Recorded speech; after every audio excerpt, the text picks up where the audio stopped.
Good afternoon, everybody. Welcome to ULT San Diego. Right. Well, tonight's presentation is called Archetypes of Saturn, and that's going to be given to us by Kirk Grady. Okay, I will begin. A poem before. Time Kala is from the Artava Veda. Time draws the chariot like a horse with 7 reins, 1,000-eyed, ever fruitful, immune to age. Astride it are poets who understand inspired songs. Its wheels are everything that exists. Thus time draws 7 wheels. It has 7 hubs. Its axle is immortality. On the hither side of all these existences, it advances, first among the gods. A full vessel has been placed above time. We see it even though it is in many places at once, opposite all these existences.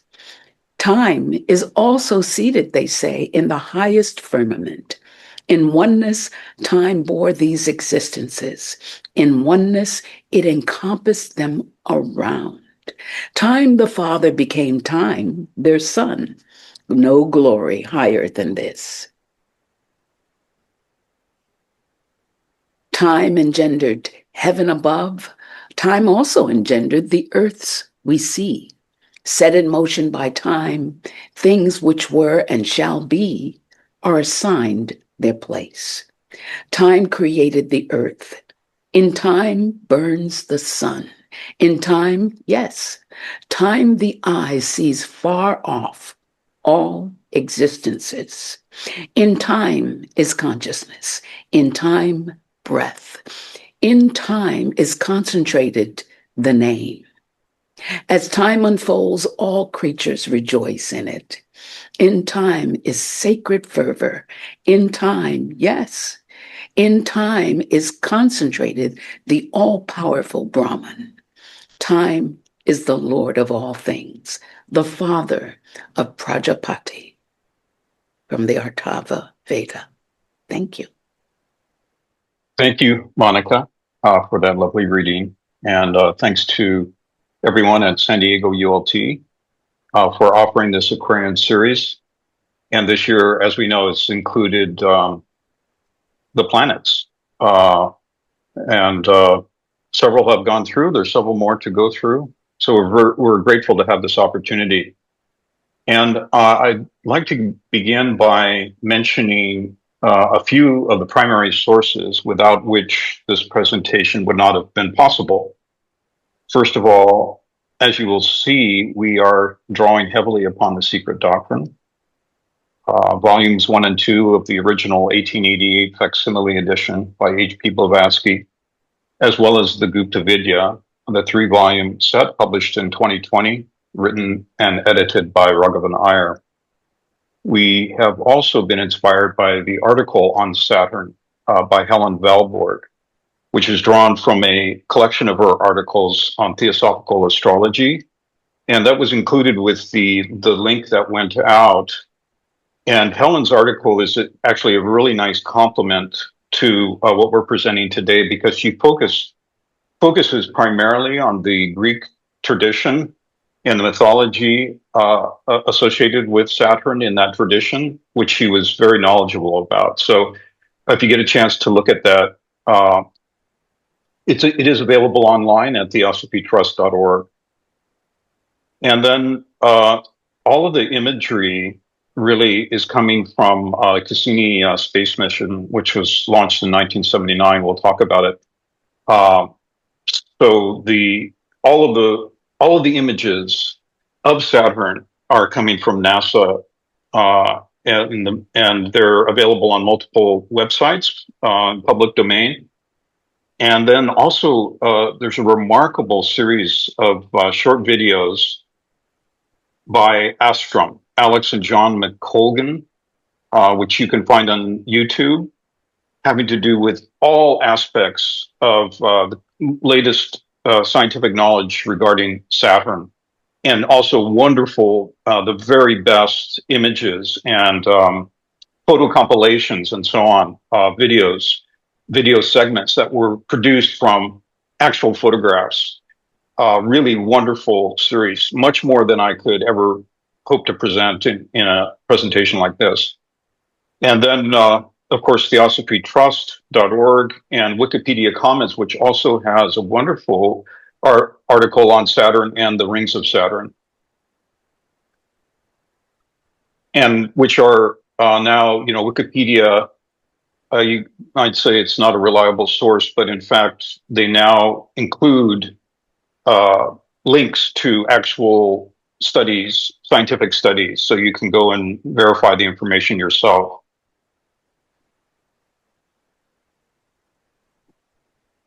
This is a short keynote quotation from The Secret Doctrine, which provides a stunning and deeply mystical and universal perspective from which to begin thinking about the central importance of Saturn in the context of esoteric astrology. In many ways, the remainder of the talk as a whole is an attempt to unfold what's written here in Volume 2, page 502, where Shiva, in addition to being a symbolic representation of the triune logos in the Vedic tradition and associated with Saturn, is described as an ever-living presence who perpetually remains on the threshold of nirvana and samsara for the sake of all pilgrim souls. From H.P. Blavatsky. Not less suggestive are the qualities attributed to Rudra Shiva, the great yogi, the forefather of all the adepts. In esotericism, one of the greatest kings of the divine dynasties, called the earliest and the last, he is the patron of the third, fourth, and fifth root races. For in his earliest character, he is the ascetic Digambara, clothed with the elements, Trilochana, the three-eyed, Pancha Ana, the five-faced, an allusion to the past four and the present fifth race. For though five-faced, he is only four-armed, as the fifth race is still alive. He is the god of time, Saturn Kronos, as his Damaru drum in the shape of an hourglass shows. And if he's accused of having cut off Brahma's fifth head and left him with only four, it is again an allusion to a certain degree in initiation and also to the races.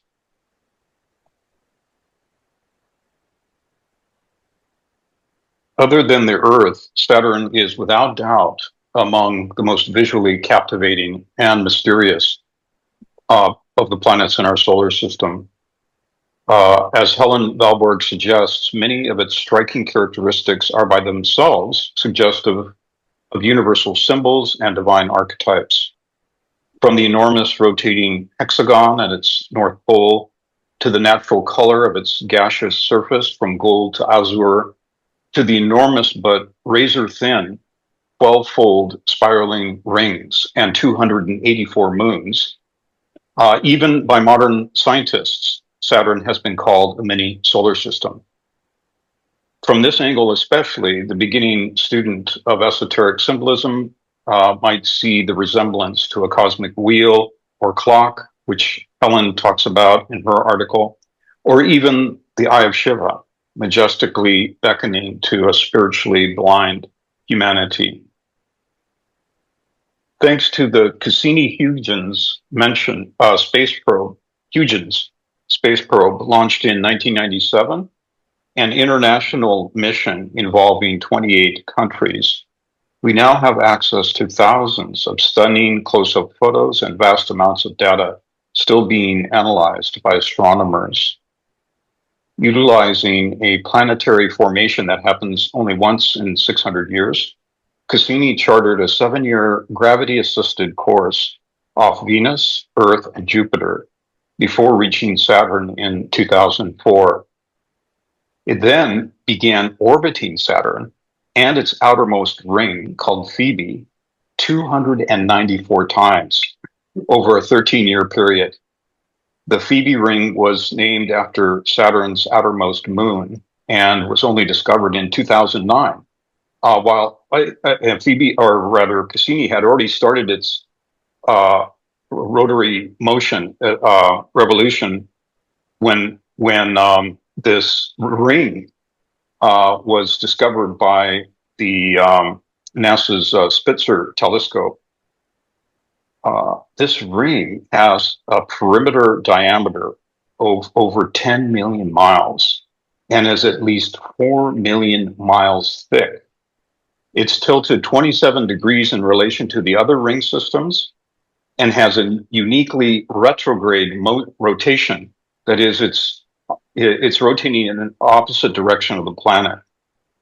But before offering a brief overview of the tremendous wealth of knowledge that modern science has now and what it postulates about the many enigmas of Saturn, we'd first like to step back to honor just a bit of what H.P. Blavatsky called the repository of humanity's most ancient science, the soul of astronomy as transmitted through the mythology of ancient India.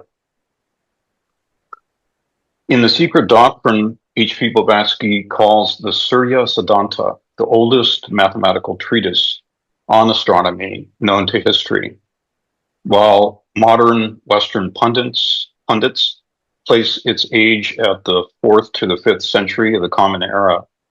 HPB and scholars such as Dr. Yukio Ohashi, who passed away in 2019, offer evidence that India was the spiritual motherland and cradle of astronomy, which preceded and flowed into ancient Egypt, Greece, and Babylonia.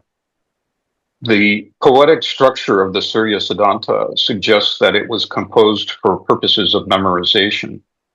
And as a set of Vedic and Upanishadic literature, the verses were likely passed down orally for centuries before being committed to writing on perishable palm leaves.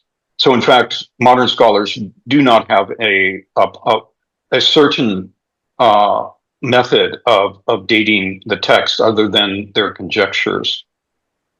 And in fact, in the second verse of the first chapter of the Surya Siddhanta, it dates the original transmission of the text to the Satya Yuga, which is around 2 million years ago. And it does provide, this text provides the basis for the largest astronomical periods that are given in the most ancient Brahminical calendars that were utilized in the writing of the Secret Doctrine and the Ocean of Theosophy by W.Q. Judge. And these are terms of time defining yugas, Mahayugas, Kalpas, and what is called the Great Mahakalpa, the age of our cosmos as a whole, being roughly 944 times older than that which is postulated by NASA. The HPB mentions that the true and exact length of these cycles is one of the most closely guarded secrets of Theosophia, and only revealed through initiation.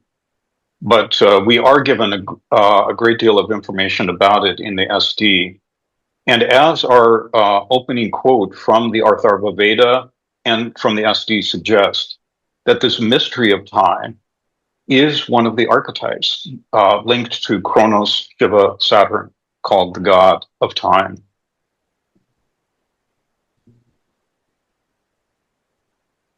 Besides the ancient myths describing the gods of the planets as contained in the Puranas, Saturn is described in the Surya Siddhanta as one of the Navagrahas, Nava meaning 9 and Graha meaning planet. The 9 are composed of the classical 7 sacred planets common to several ancient cultures. In the exoteric geocentric system, because the heliocentric, HPB says, was reserved for the mystery schools, but it was known to the ancients. But exoterically, they taught the geocentric system. And these were from perimeter to center, Saturn being the outermost, Jupiter, Mars, Sun, Mercury, Venus, Moon, and Earth. To these seven are added Rahu and Ketu, the two nodes of the moon governing the cycle of eclipses.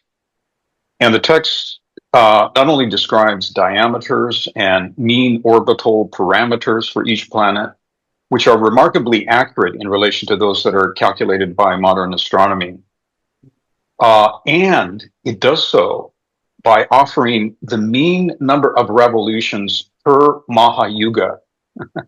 So that which is a period of 4,320,000 years.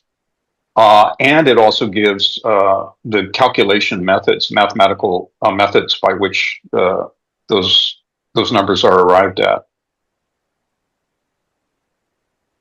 HPV states that ancient Indian astronomers were aware of many more planets in our solar system than the science of her day knew of, but that only 7 were considered as most pertinent to current human understanding and could be exoterically given. As outlined in the talk we gave back in March on the 7 dimensions of Uranus, every planet, both within and outside our solar system, is a system, we're told, of monadic evolution, is a unique expression, a microcosmic expression of the whole, governed by archetypal phases and principles of unfoldment. And we refer you back to that talk, which is available through San Diego website. Every planet, HPV taught, this kind of archetypal system, is composed of a 7-fold, mostly invisible chain of globes. The 4th globe in each chain is the most material. That is where the utmost differentiation of both matter and consciousness is reached, and where the 4th principle of kama, or desire, enters into full activation and development.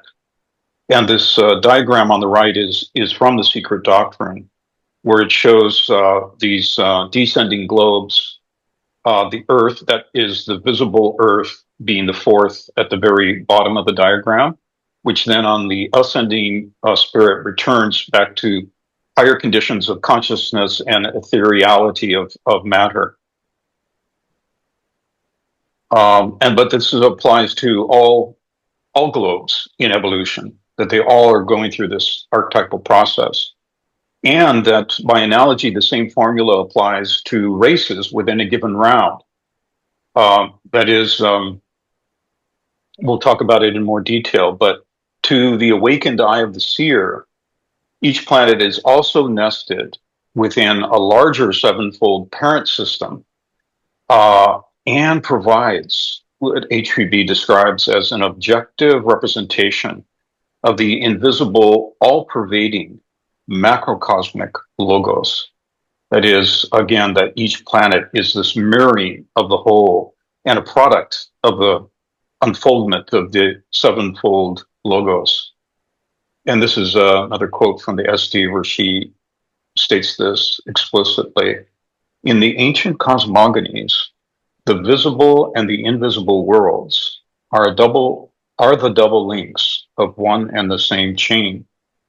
As the invisible logos, with its 7 hierarchies, represented or personified each by its chief, rector, form one power, the inner and the invisible, so in the world of forms, the sun and the 7 chief planets constitute the visible and active potency, the latter hierarchy being, so to speak, the visible and objective logos of the invisible and ever subjective angels, which she also later refers to as dhyanis.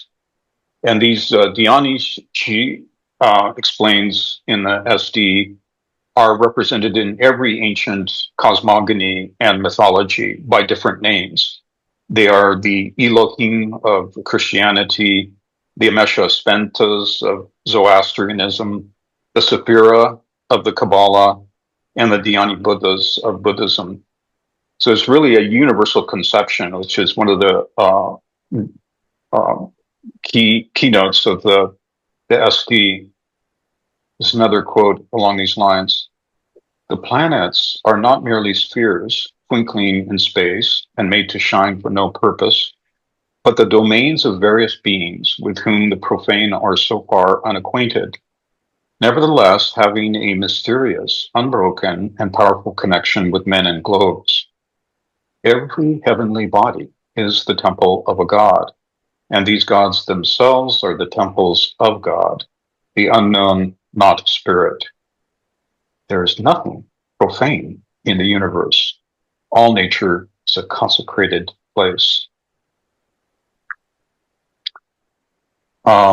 In addition, near the beginning of Volume 2, the manner in which this sevenfold logos governs and guides the archetypal enfoldment in cyclic time of rounds and races that we mentioned earlier, as in the yearly, monthly, and weekly and daily passage through Earth life, is sketched. That is, it not only applies to the whole, but it applies to every microcosmic segment of time, that it can all be subdivided by 7 at great benefit to our understanding.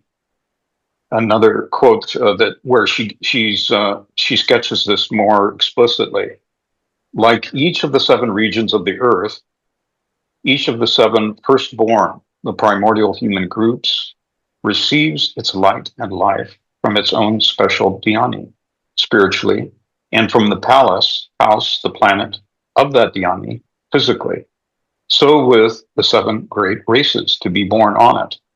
The first is born under the sun, the second under Brihaspati, Jupiter, the third under Lohitanga, the fire-bodied Venus or Sukra, the fourth under Soma, the moon, our globe also, the fourth sphere being born under and from the moon and Shani, Saturn, the Krura Lochana, that is evil-eyed, and the Asita, the dark, the fifth under Buddha, Mercury. And these terms, Krura Lochana and Asita, that also we'll talk about that, with how that is also part of Hindu mythological tradition. So also with man and every man in man, that is every principle in man, each gets its specific quality from its primary, the planetary spirit. Therefore, every man and woman is a septonate, or a combination of principles, each having its origin in a quality of that special dhyani. Every active power or force of the earth comes to her from one of the 7 lords. So it's through passages such as these, and there are many that one could point to, that were led to begin seeing this codependent arising of our planetary solar system and the Earth as an interdependent matrix that is in coordination with the evolution of humanity over vast epochs. And as we find later outlined in greater detail in the pages of Hermes, that this intimate and dynamic interconnection is so great between the solar system, the zodiac, and human beings, that the changes that are wrought by humanity within the invisible vestures has a direct and causal bearing upon the invisible hierarchies governing the interrelationships between the planets and these cosmic forces. Or as more simply put by Francis Thompson, that thou canst not stir a flower without troubling a star. And this is one of the first principles, as far as we understand it, of esoteric astrology, this kind of intimate and causal relationship. In theosophical geometry, the 6-pointed star, interlaced triangles, or hexagram, with its center point, refers to the 7. And it's, of course, also part of the theosophical seal, fundamental geometry of the interlaced triangles, referring to the 7, which is also called the keynote number of nature. Every Mahakalpa, as every Mahapralaya, for example, is said to be composed of 7 eternities. enormous, but still limited periods of cyclic time. And in addition, the North Pole of our Earth is very mysteriously spoken of in the second book as being the location of the first root race called the imperishable sacred land and connected with Shambhala, an Akashic continent of adepts and bodhisattvas. And so one is on the left-hand side here, you're seeing a series of photographs of the North Pole of Saturn, in which there's this standing hexagonal storm that is still a great puzzle to scientists. But one is led to raise the question, what might be the relation between, for example, the North Pole of Saturn and the North Pole, the invisible North Pole of our Earth? Uh, uh, and this, particularly, of course, the hurricane eye, which lies at the very center, and where each side of the hexagon, as this photograph attempts to illustrate, is roughly the diameter of the Earth. So it gives you an idea of the enormous size of it.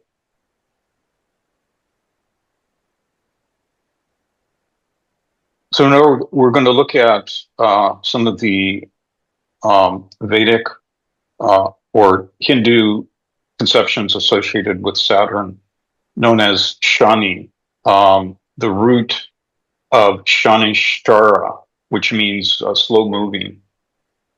At one level, this idea of slow moving likely refers to the 29.45-year orbital period of Saturn, nearly 30-year period, which is the longest of the 7 sacred planets, and more than twice that of its nearest neighbor, Jupiter. Shani is also one of the names of Shiva, and his iconography here is often shown as with black or dark blue complexion. And Helen says that this is sometimes taken as a symbol of death or Kali Yuga, but it's also a symbol of divine wisdom and of absorption in the unmanifest. Shani is also spoken of or described as walking with a limp or as being lame in some way. His vahan or vehicle is a crow or a vulture. As a dispenser of karmic justice, he holds symbols of cosmic order, discipline, and warfare, such as the bow and arrow and axe or trident. And his drishti, or his gaze, is that of the divine eye, which penetrates the veils of untruth and activates karmic precipitations. And this is illustrated in the stories of the birth and the trials of Shani, which are given in the Puranas. And we'd just like to share a kind of condensed retelling of one of the central stories from the Puranas in which the birth and the trials of Shani are described. Sanjna was the wife of Surya, the sun god. Unable to bear the brightness of her husband, she withdraws in penance. But before doing so, she emanates her double, known as Chaya. Her own shadow is spoken of, to serve as a substitute wife in her absence. And Shani, or Saturn, is thus born to Chaya as the shadow wife of Surya. From childhood, Shani was engrossed in meditation, we're told, upon his beloved Lord Krishna. In adulthood and marriage, his wife followed his example. In time, however, she began to feel ignored and longed for the amorous embrace of her husband. Such was his depth of concentration that Shani failed to take note of his wife's presence. Humiliated, she cursed her husband. Quote, "Fool, you did not care to look at me, nor satisfy my desires. From now on, therefore, whatever you cast your gaze upon will perish." Shani realized the gravity of the curse, and his wife too was repentant. And although Shani subsequently gave in to his wife's desires, she was unable to undo the curse. And from that day forward, Shani kept his eyes low, lest he should inadvertently harm any creature. Meanwhile, Parvati, the divine consort of Lord Shiva, went through many austerities until Krishna himself, through his divine Maya, chose to be born as her son Ganesha. Following the birth, a great celebration was attended by numerous gods, goddesses, rishis, and celestial beings who all came to bless the newborn. Shani, too, was invited, and still engrossed in the thoughts of his beloved Lord, he entered the inner chamber with his eyes, of course, lowered. And Parvati reproached him, saying, Lord of the Grahas, why are you keeping your eyes low? Why don't you look at my son and bless him appropriately? And Shani explained to her his predicament, but Parvati laughed and said, This whole universe is only subservient to the wishes of the Almighty Lord. You must look at my son, harbor no guilt, none dare interrupt these festivities. So, obeying the Divine Mother, as soon as Shani looked at the young child, Ganesha's head was destroyed. Aghast, the mother goddess fainted with grief, along with all those residing at Mount Kailash. Seeing this, Lord Vishnu flew northward until he spotted a horde of elephants. He beheaded the elephant chief, brought back the head, and grafted it on the headless body. He thereby consoled Parvati, who graciously accepted this regenerated version of her son. But even as all the tumult and the terror subsided, Parvati's eyes spotted a repentant Shani. Infuriated, he was cursed again. Be thou a cripple, she said to him. And the whole assembly was dismayed by this because she was the one who had insisted that he look at her son, right? So eventually, Brahma convinces Parvati to relieve Shani of the curse. So she then blesses him with these words: "You will become the king of the Grahas, beloved of the Lord, long-lived and a master yogi. But my curse will have its effect. You will therefore suffer some lameness."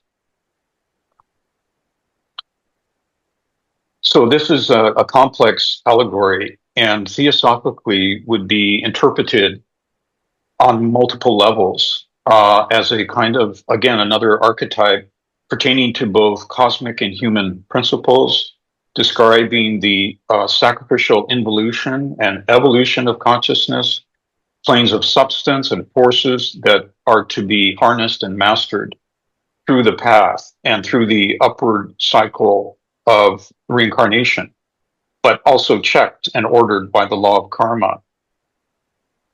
At one such level of interpretation, Surya, Sajna, and Chaya represent spirit, matter, and Fohat, the solar and lunar aspects of the one life, linked by the cosmic electricity of divine compassion. Each cosmic manifestation is a vast but partial and illusory reflection of its non-dual luminous parent. Each is bound and limited by chronos, that is, the karma produced because it is one in an infinite series of past manifestations, and also because Shiva Chronos represents the god of time and of limitation. That is, no matter the length and enormity of a period of manifestation, it does have a transitoriness to it. It comes to an end at a certain point, retreats into pralaya, and then emerges once again after the pralaya rest. Each sevenfold cosmos is therefore a maya, you could say a mere chaya or shadow cast upon the ever boundless space and eternal duration from which it arises. And you also get this in the Greek tradition in the contrast between Chronos and Uranos, actually. uh, or Oranos, who is depicted as being, in a theosophical interpretation, as being boundless duration, chronos being that of periodic cyclic time and the limitations of it. And in relation to human evolution, so to switch from the cosmic to the human, Surya and Sanjna represent the Atma Buddhic monad, which cannot act directly upon the differentiated fields of nature without a highly evolved human vesture animated by self-conscious intelligence. And this is also one of the great stories that we find in the second volume, that in this descending involutionary process that's guided by the seven dhyanis, the paradigmatic model for that which will become the human personality is provided by a hierarchy referred to as in the Hindu tradition as the Barhishad Pitris, or the lunar deities, who are described as being beings from previous periods of evolution who had reached the highest stage of physical evolution in the previous chain, and who therefore have that level of intelligence that they can provide a model for the human vesture to evolve in our period. And it is at this critical juncture described in stanza 4 of Anthropogenesis, where this hierarchy of progenitors exude or project their chaya as a ethereal astral model around which the lower elements of matter begin aggregating. And this is from the stanzas themselves. 7 times 7 shadows, chayas of future men, or amanasas, were thus born. Their progeny were bhuta, that is, phantoms, with neither form nor mind. Therefore, they were called the chaya, the image or the shadow race. The secret doctrine teaches that the earliest human form was a senseless, ovoid, astral shadow of a shadow, and would have been a failure without the sacrificial descent of the sons of Mahat, also called the Manushya, the rebellious Kumaras that are epitomized in the figure of Prometheus in the Greek tradition, who is brother to Kronos. Kronos is depicted as swallowing all his children. HPB explains that this is because the lunar Pitris by themselves can never produce a self-conscious being capable of carrying forward the upward arc of evolution. And so when Surya, who again is the solar god of the Hindu tradition, and connected with these solar dhyanis, also with the link to the Promethean solar host, when Surya conjoins with Chaya, Shani is born as this kind of bridge between light and shadow, which is also what is spoken of as the capacity of manas, the thinking principle. And in this sense, Surya Shani would be linked to Shiva Saturn as the fifth hierarchy. The central, crucial hierarchy of beings who refuse to create physical humanity in order to descend at the critical turning point to light up the self-conscious thinking and choosing individuated mind. And this is this great turning point, of course, in the description of anthropogenesis, the golden dawn of awakening of humanity, having sacrificially incarnated for a great purpose. And Prometheus is spoken of as being the first altruist, because he's descending in order to rescue. It's for a higher beneficent purpose that light is descending. And that during this initial stage of the awakening of the human mind, humanity naturally and wholly resonated with divine gratitude for its preceptors, who also walked the earth as king instructors and guides. That is, those beings who had lit up the mind of humanity also were walking the earth, incarnating in investors and helping to guide and instruct humanity. And that we understood at that point that that was the case. And that is one of the reasons why it's said that devotion was the foremost motor in our nature. Um, and as described in the Hindu allegory, at this stage of evolution, Shani Saturn is pure and unpolluted, ceaselessly imbued with persevering devotion to Krishna, the Supreme Spirit, in thought, will, and action. And also, this connects back up to one of the opening quotes from the SD, where HPV links Chronos Saturn with the primeval third race Lemurians, as they're referred to, and as to Shiva as the greatest king of the divine dynasties, instructing humanity in all the arts and sciences. All of nature's most numinal secrets were an open book to the divine eye, the awakened eye of Shiva. Humanity was of one heart, one tongue, and one religion, a singular banyan tree of universal wisdom, telepathically enveloping all in harmonic reverence. And this ever-present, timeless golden age, we're told, can still be felt by those who make themselves receptive to it. That it's not something to be thought of as having occurred in a distant epoch and therefore separate from us, but is an omnipresent, ever-present reality. But under the laws of strict necessity, the incarnating manas becomes dual and is on its trial. Capable of perception and choice on the earthly plane, it is therefore liable to error and to falling prey to the illusions and delusions of the shadow. As the third race evolved, the astral form consolidated into the physical, and the third eye differentiated into the seven senses. And this is also described in quite a bit of detail in the SD. But this development of perception and reason on the physical plane required a partial eclipse of the intuitive faculty and of divine reason, of divine vision. However, this did not also require us to succumb so fully to the dire heresy of separateness and the tumultuous forces of lower desire. We became enthralled, humanity became enthralled with the newly awakened capacities of the vestures of incarnation. And lower manas fell into self-worship, we're told.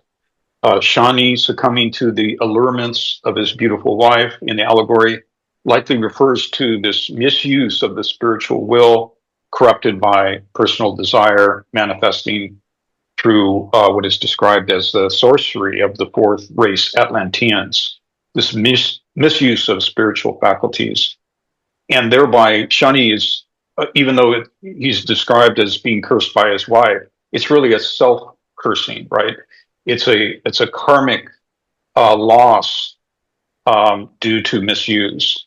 And we're told that this is exactly how civilizations were destroyed through the misuse of divine wisdom. And then we have this another very remarkable quote from the SD, which helps us to link up this idea of Saturn with karma, and why it's so intimately associated with what we call divine vision or the third eye. Now, that which the students of occultism ought to know is that the third eye is indissolubly connected with karma. The tenet is so mysterious that very few have heard of it. The eye of Shiva did not become entirely atrophied before the close of the fourth race, when spirituality and all the divine powers and attributes of the Deva man of the third had been made the handmaidens of the newly awakened physiological and psychic passions of the physical man. Instead of the reverse, the eye lost its powers. But such was the law of evolution, and it was in strict accuracy no fall. The sin was not in using those newly developed powers, but in misusing them. The in making of the tabernacle designed to contain a God, the fane of every spiritual iniquity. And if we say sin, it is merely that everyone should understand our meaning, as the term karma would be the right one to use in this case. While the reader who would feel perplexed at the use of the term spiritual instead of physical iniquity is reminded of the fact that there can be no physical iniquity. The body is simply the irresponsible organ, the tool of the psychic, if not of the spiritual man. While in the case of the Atlanteans, it was precisely the spiritual being which sinned, the spirit element being still the master principle in man in those days. Thus, it is in those days that the heaviest karma of the fifth race was generated by our monads.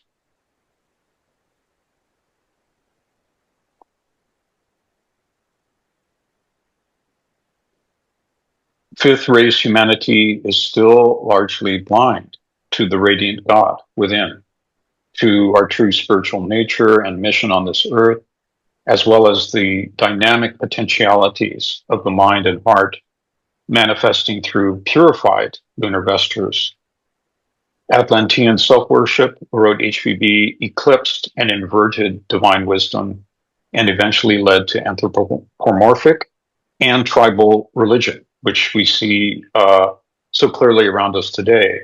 It serves to enmesh us even now in materialism, in greed and the glorification of violence, the hydra-headed demons of kama manas.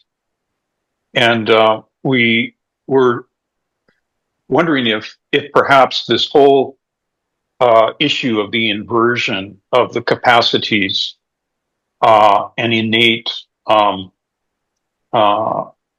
features of this descent of manas into the human vestures, that the misuse of it might be related in some way to that retrograde motion of that gigantic Phoebe ring, whose oppositional current, in fact, reaches all the way into the innermost ring, and that it affects all the moons, particularly the ones that are closest to the Phoebe ring, but others as well. But in the Hindu allegory, Shani recognizes his error and lowers his gaze, as was described. And this seems to us to be the crucial turning point, right? That he, you could say, was restraining the senses, recognizing the misuse, restraining the senses, entering into a period of tapas, of self-discipline, self-restraint, humility, harmless altruism. The reason he lowered his eyes was so that he was not hurting other creatures. And this is a kind of mental realignment, you could say, nonviolent realignment that is attempting to, regain a kind of harmony with the unseen and all-seeing laws of nature. Shani is eventually invited to rejoin the family of the gods. He is invited into the Hall of Wisdom, the court of divine rebirth and initiation that's represented by the kingdom of Shiva and Parvati. And this is another quote that is referring to this death and rebirth process that is apparently part of what we would call the initiation process. Shiva Rudra is the destroyer, as Vishnu is the preserver, and both are the regenerators of spiritual as well as of physical nature. To live as a plant, the seed must die. To live as a conscious entity in the eternity, the passions and senses of man must first die before his body does. To live is to die, and to die is to live, has been too little understood in the West. Shiva, the destroyer, is the creator and the savior of spiritual man, as he is the good gardener of nature. He weeds out the plants, human and cosmic, and kills the passions of the physical to call to life the perceptions of the spiritual man.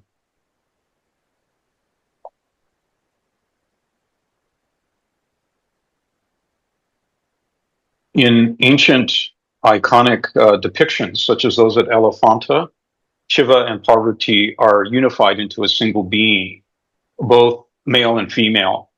Parvati is the divine mother linked to Daivi Prakriti, the synthesis of the divine Shaktis, the six forces of Dhyan Chohans. She is the photic energy of divine love, manifesting the divine mind everywhere in nature, but self-consciously directed through adepts, bodhisattvas, and avatars as the active but protective and creative forces of logoic light. And as Bhavani Shankar states, that it is this light of the Logos that is passed from guru to disciple when the time for real initiation comes.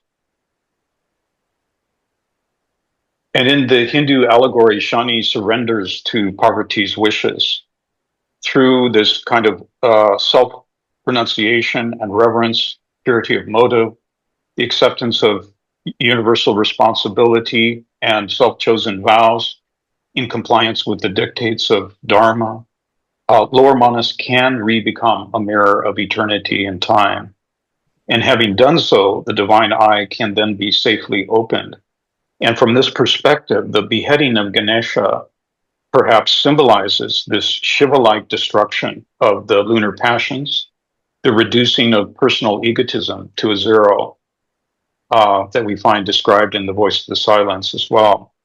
And that such a death is a prelude to rebirth.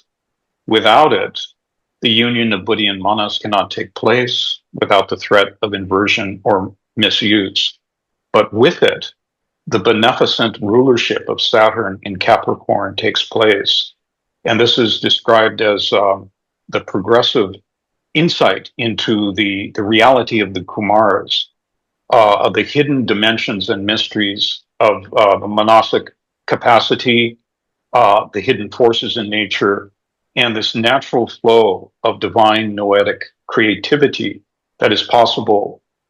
And it is with this aim that Theosophy directs our gaze to the philosophy and spiritual science of self-regeneration in the service of the whole through the Bodhisattva path, the paramitas, ceaseless purification and self-correction combined with noetic wisdom, the fusion of karma, bhakti, and jnana yoga, which we're told can lead to the progressive gestation of the three kayas, including the permanent astral, by which conscious reincarnation in harmony with the great avataric currents becomes possible.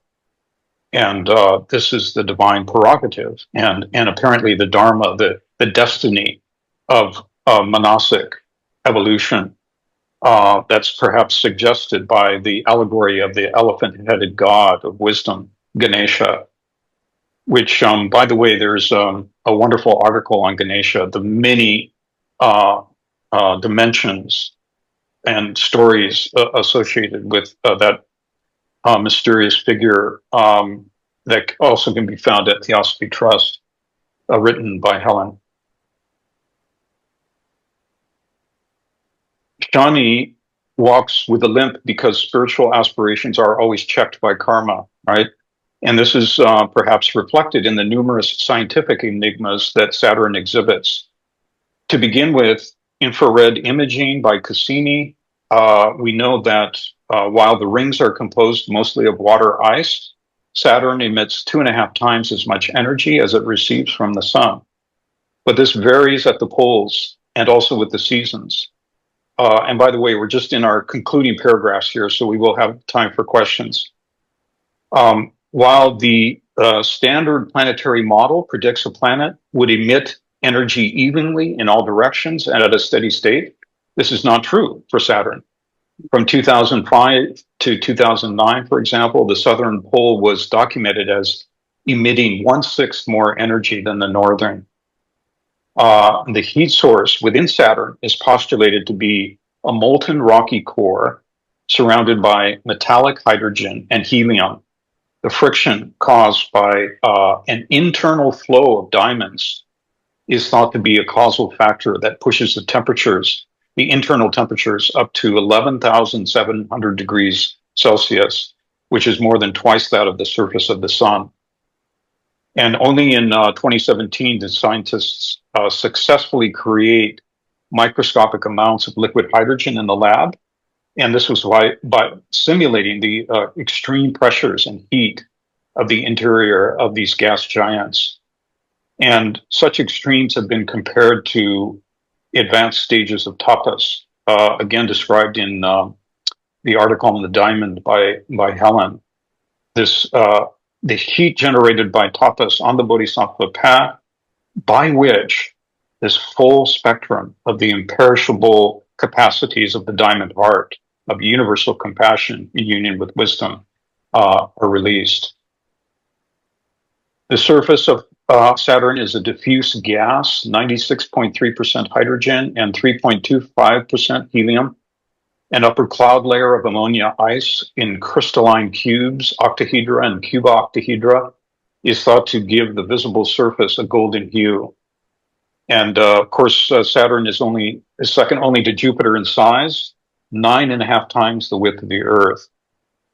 While 1,300 Earths could fit within Jupiter, 764 would fit within the volume of Saturn.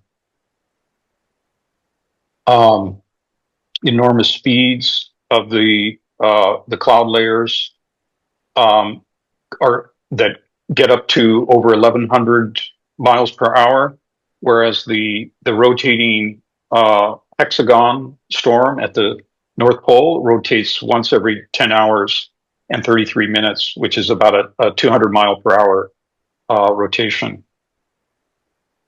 And there's this whole anomaly about Saturn and its magnetic pole being aligned with its rotational pole, which should be impossible according to the dynamo theory of planetary magnetism. But scientists, and because of this, scientists were only able to discover the inner rotational speed of the hard core of Saturn by carefully measuring the movement of the spokes or ripples in the rings that were found to be aligned with the magnetic field. Because Saturn is mostly hydrogen, the lightest of the elements, it would float in water. On the physical plane, hydrogen is the basis of 75% of all known matter, and in its plasma state, it is the substance of stars and nebulae. And this is alchemically, which is one of the remarkable definitions that's given in the SD. Hydrogen is referred to as the Dion of the first element, as being linked both with the higher triad in humanity, Atma Buddhi Manas, as well as the principle of kama, or blind desire on the lower plane. And then all the elements can be described as differentiations of spiritual fire, which is the association with hydrogen. I'm going to skip to this final quote, which is from the writings of Raghavan Iyer, where he takes us back to this fundamental paradigm of Shiva in relation to Saturn. The exalted paradigm of the union of eternity and time is Adiyajna, seated near the circle of infinite eternal light and radiating compassionate guidance to all beings who toil in the coils of time. Established in boundless duration, all times, past, present, and future, lie before his eye like an open book. He is Shiva, the Mahayogan, the leader of the hosts, Kumaras, and also Kronos, Saturn, the lord of sidereal time, and the ruler of Aquarius. If humanity is the child of cyclic destiny, Shiva is the spur to the spiritual regeneration of humanity. And if the Mahatmas and Bodhisattvas, the supreme devotees of Shiva, live to regenerate the world, then it is the sacred privilege and responsibility of those who receive their teachings to learn to live and breathe for the sake of service to all beings. We now have, I think, a few minutes for questions and comments. That was spectacular. So, Kirk, we've heard about Saturn, the rings of Saturn. We've heard about tapas. We've heard about Shiva. We've heard about sacrificial incarnation. You included the rounds and the races, the descent and the ascent. We've heard about the Agnishvata Pitris and the Barishad Pitris. And we've heard about, what was that other name of Shiva? It was a Shani. Yeah.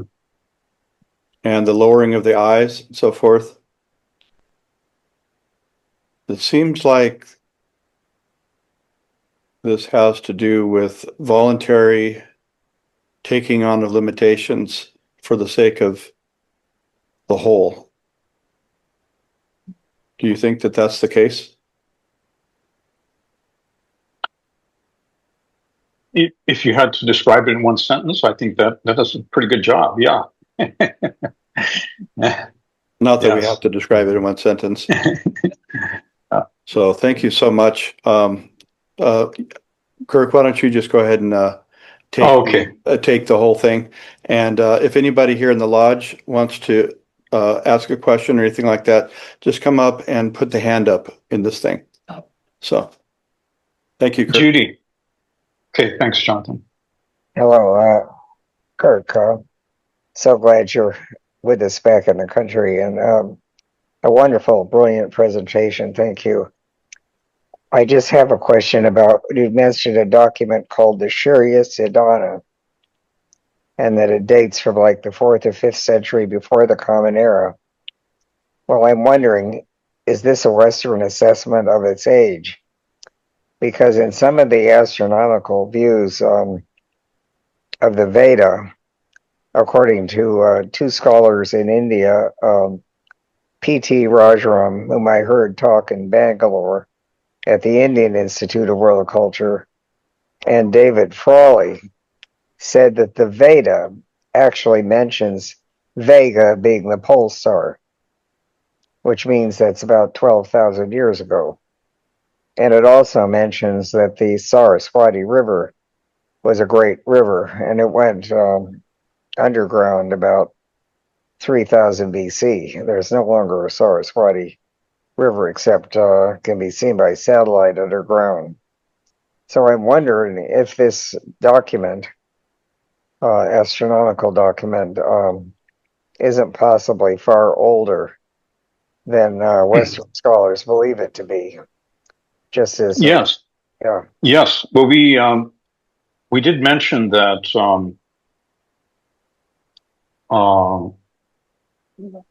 according to the document itself, the Surya Siddhanta in the very first chapter, it is connected with a transmission that occurred, which we might say is avataric in a sense. It was, according to theosophical teaching, would be that which was handed down to humanity by divine beings at the awakening, the first awakening of the human mind. And part of the sciences, the astronomical and astrological sciences, along with precise mathematical location of all the planets and the constellations and the whole teaching of the zodiac. HUV points out that in Isis that yes, this was of the first sciences that were handed down to humanity. And of course, what we know today, what we call astrology today, is like a shadow. It's a jaya of what this magnificent exact science originally represented, and the knowledge, the certain knowledge that it provides. But and that she says that it was, but the version that is available to us and that is used by the priests, the Brahmin priests, to compose their most ancient calendars is recorded by Surya Maya, who she says was actually an adept of the transition period between the third and the fourth root race, which would, take it back um, 2 to 3 million years ago in its origin. And so yes, but what you find you can see this even in descriptions given by Western scholars, that they simply cannot accept the idea that India would have been the origin of such great teachings, that they must have derived it from the Greeks, right? So that's why when they can with greater certainty document the astronomical studies and mathematics that were developed by the ancient Greeks, they assume that India received part of that transmission, and that's how they developed their teachings.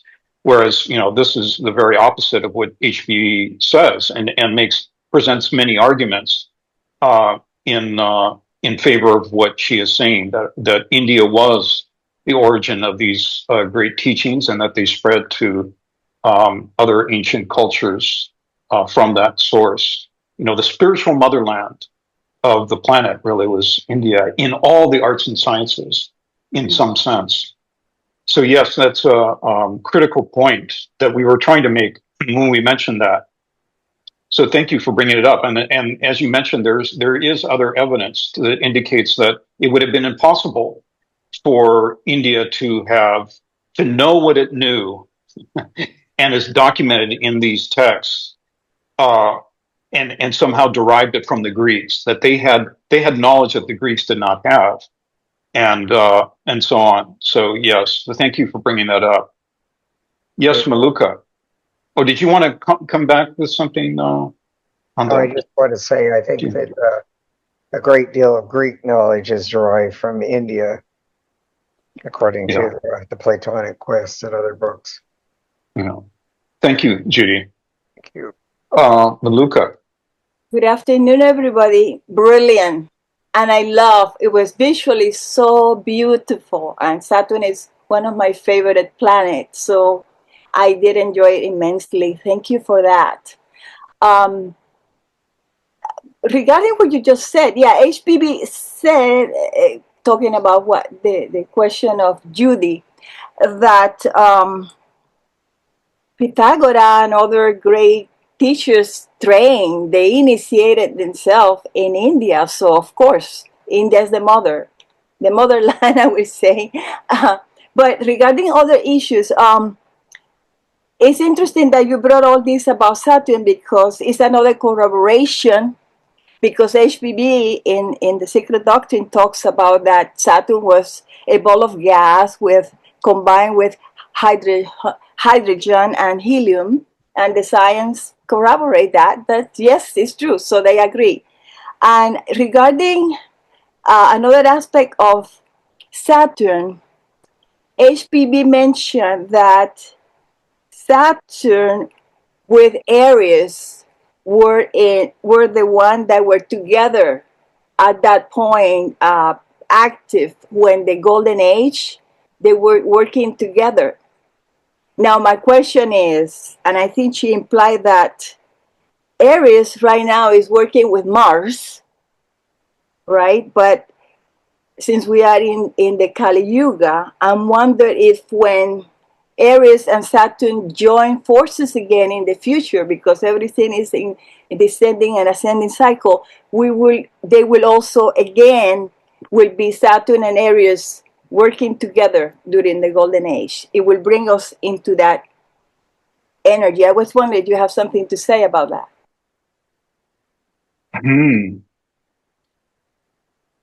Well, that's a very interesting way to put it, Maluka. So currently, Saturn is represents the rulership in Capricorn, right, which is the 10th sign of the zodiac, associated with the Kumaras, and also with the, that transitional period in the year that we associate with the awakening of Manas, that period between the winter solstice and the 4th of January. But that it's, I forget the exact astrological term, but it's in its detriment in Aries. Saturn is currently described that way. And you could raise the question, why is that the case? When Aries is that which, at least in one of its meanings, as being the initiating force at the the very top, the pinnacle of the zodiacal clock, right? It is that emergence of being from non-being at the initial awakening of the cosmos, in one sense. So it's very much treated with Mars as the as a representative of Kamadeva, in fact, this beneficent compassion by which brings the evolution of beings into manifestation for the sake of evolution. So it's this compassionate unfoldment. So yeah, I think in general, without being able to give any real specifics about that directly, it would seem that all of the planets, if indeed they are representations in some sense of this ladder of Gyanis, which is pervading the whole of the cosmos, pervading our Earth, go to make up what we call the human constitution, that in the golden age there would be this alignment of forces, consciousness, of energies, of purpose, again a kind of regaining of that golden age unity which humanity was naturally manifesting during the golden age. That would also represent the very best kind of could say bringing forth of all the beneficent capacities for evolution that are represented by any of the planets in any of the signs, that but also representing this kind of conscious awareness of the limitations of what can be done at any given time to do the utmost that will be a benefit, as opposed to doing too much or too little. Excuse me, neglecting some and benefiting others, right? So this understanding of limitation as being also a beneficent force. Excuse me. I think there's another question. I'll take another question. Okay. Yeah, it's just me again. This thing of taking on limitation, the Barishad Pitris, we should be grateful for them because they provide the vehicle and the lower vestures and so forth. And that's in gratitude to them, we are being grateful for the opportunity for the limitation for the school of life and learning. And in the Kumaras, on the other hand, Makara and Kumara, the anagram, that has to do with the Agnishvata Pitris and so forth. And that's taking on a limitation too, because they are agreeing to sacrificially incarnate in these limited systems and coming out of, Chronos and into time. And I had a question. Let's see, what was it? Oh, do you think that simply humanity in some way sending Cassini out there and doing those 200 and something or other loops around there, like that beautiful slide showed, that in some ways that the archetypes of Saturn in this phase of the Aquarian age, as we kind of step into it more and more as time goes on into the Aquarian cycle, that these archetypes are going to become more and more alive to humanity. just because of Cassini and people being curious, etc. Mm-hmm. Well, we were we were wondering along those lines, Jonathan. That's a great question. And one of the features that we find in Helen's writings, for example, which I know you're familiar with, is that there is a kind of a synchronicity that occurs in human history and what is going on at the deeper, sometimes hidden, but also manifest levels of human history that correlate with the unfoldment and discoveries on the in terms of what we call modern science and our understanding of the planets and of the solar system and of the cosmos as a whole, right? This remarkable, just like avalanche of understanding that we now have because of these orbiting telescopes and these probes. Beginning in, I think it was 1979 was Pioneer 2. So there have been four, actually. Pioneer 2, Voyager 1 and 2, and then Cassini, which all went out into and passed through or passed by Saturn. And so you could raise the question, how has that correlated with those discoveries through those probes, through the efforts of modern science to make these remarkable journeys to send, a 7-year mission utilizing the gravitational pull of 3 planets in order to get to Saturn. It wouldn't have been possible.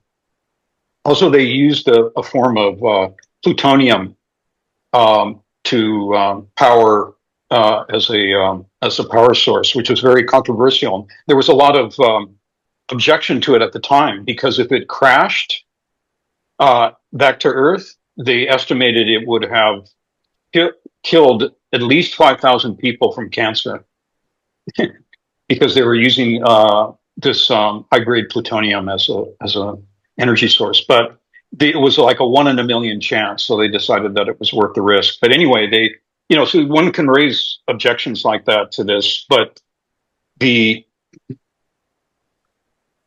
must be, and if for example Saturn not only represents this divine descent, you could say, this willing sacrificial descent of great beings for the benefit and evolution of humanity and protection and guidance and upliftment, that makes the very process of evolution possible. That if that's part of what Saturn represents, but also that inversion, right? That's the critical component that is so striking, that there was this misuse that's also represented by the planet, the inversion of the monastic capacity on behalf of the separative self, right?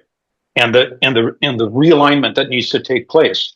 So you could say that in some ways, perhaps, that if the Theosophical movement itself, by making these deeper teachings available to humanity, represents a kind of initiation, a collective initiation of humanity, and it's presenting these deeper opportunities for wisdom of understanding about what the solar system really represents, along with these these efforts by modern science to see and to touch, to enter the orbit, and actually in some cases, because Cassini also sent a lander or a probe that landed on one of the moons. I forget which moon now of Saturn. And also, what's that? There's a lot. Yeah, there's a lot of them. But it's the one that has an atmosphere and is the most like Earth of any planet or moon in our solar system, and that's why it was of such interest. But anyway, and by the way, there's multiple videos by Astrom, who we mentioned at the beginning, on the moons, on the rings, on Saturn itself. They're all really fascinating. But the point that we were making is that, yes, there must be a correlation. If we had the capacity to see, if we had the divine eye to see, we would know that there is a definitive correlation not only between the visible and what we would call physical aspects of the planet, but also the evolution of our understanding of those aspects and what is going on internally with humanity. Yes. And the struggles that we're currently, because this is the moment of choice, right? That's part of what HPB talked about that was going to unfold in the Aquarian Age, was this, and that her teachings were a part of. That is this kind of clear choice being made to humanity between the options of self-aggrandizement, self-benefit, all the illusions and delusions of separative consciousness. That was a downward course, kind of reflecting this moment of choice mentioned in the gospel, as opposed to that which is going to benefit the whole. That's that shift in the desire nature, where we're devoting ourselves to the benefit of humanity, or we're devoting it to some personal aim. That is a critical turning point that's being brought about and accelerated by the Aquarian Age and the great teachings being brought. So there would, if we had the wisdom to see it all, you would see it as all interconnected. Yeah. But we don't have that kind of vision. So thank you for the question. Well, thank you for the whole thing, Kirk. It's talking about sacrificially descending into the limits of time. So thank you very, very much for this presentation, Kirk. Good night. Well, you're so welcome.